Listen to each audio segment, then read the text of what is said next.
Hi, I'm Angela Villate. I'm the Development Manager for Ashbourne. Works are progressing well at Ashbourne Stage 2, Vale.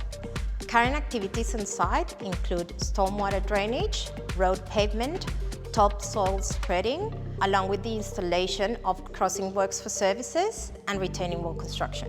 In the coming weeks, works will continue with ongoing road pavement, construction and retaining walls, along with the installation of concrete footpaths, concrete curbs, electrical services and water mains. We are progressing fine with our first park. We have finished some of the earthworks and we can already see retaining walls coming to life. If you have queries about ongoing construction and any other questions that you might have, please feel free to come to our Sales and Information Centre.